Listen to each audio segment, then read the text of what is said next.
Be ready. 5 seconds. Start. Mr. Deputy Chairman, I would like to welcome the bill which has been introduced by our eminent leader Shri Pant, who has suggested that it should go to a joint select committee. I would particularly like to welcome the proposals regarding the removal of the ban on practice by High Court judges after retirement. The present position is that there is an absolute ban on their practice, and the result is that courts are finding it increasingly difficult to get a suitable class of lawyers to accept seats on the benches of the courts. It is vital for the preservation of democracy in this country, for the preservation of human freedom, and for the protection of the average citizen in this country, that our high courts should continue to have the confidence, the respect, and the esteem of the people. But if, as a result of existing provisions, the quality of our courts goes down, the quality of our democracy will suffer. It is a tribute to the patriotism of our bars that so far there has been no deterioration in the quality of our recruitment to the bench. Members of the bar who are enjoying good practice have considered it in most cases a patriotic duty to accept a judgeship when that has been offered to them. But after all, a man has to think of his future, and the position is that a member of the bar, when he is offered a judgeship, does not know what he will have to do with himself after he attains the age of 62. It is demoralizing to see retired High Court judges seeking re-employment after their retirement. The foundation of judicial independence in England or in any other democratic country for that matter is the life tenure of judges. It is not suggested that we can have a life tenure in this country. It may be that there was a case for a higher age limit when the constitution was being framed. But we know that as people age quickly in our country, it will not be possible to have a life tenure. The foundation of the independence of the judiciary is that once a judge is appointed in Britain, he does not get any increment in his salary even when he is promoted to a court of appeal. He does not get any financial preferment.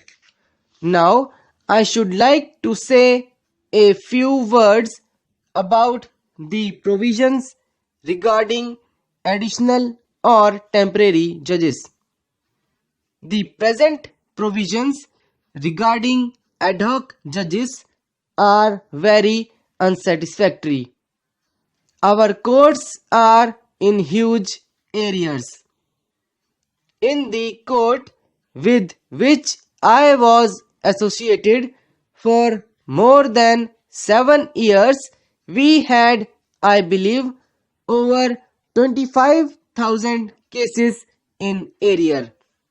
Now, these areas are largely a legacy of the past, and I can tell you that with all the speed that judges may possess, it is not possible for them with the existing number of judges to cope with the amount of work in our courts. Criminal work has increased, writ work has increased. Other classes of work have also increased. It is necessary to have additional judges for the disposal of arrears. These arrears, I hope, represent a temporary situation, but I cannot be sure of this. I do not think they represent a permanent phenomenon.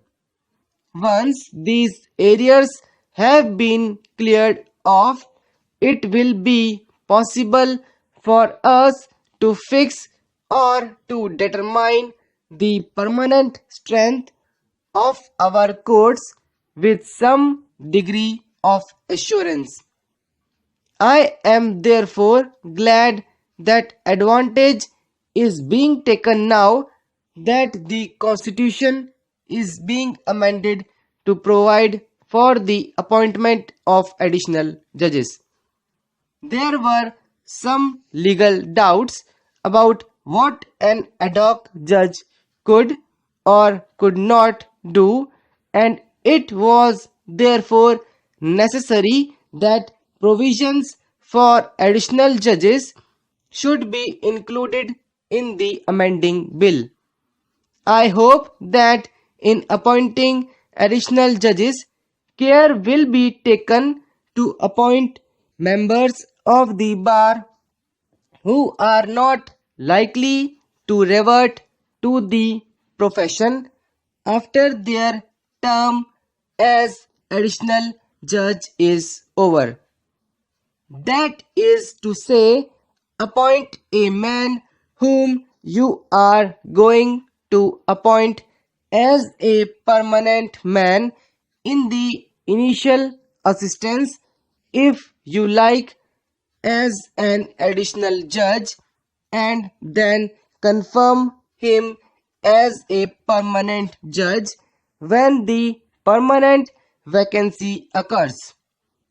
Another suitable class of persons to be appointed as additional judges are our district judges. If you want a district judge to become ultimately a permanent judge of the High Court, you may appoint him in the initial assistance as an additional judge or as a temporary judge. You can also invite retired High Court judges for definite periods to act as additional judges.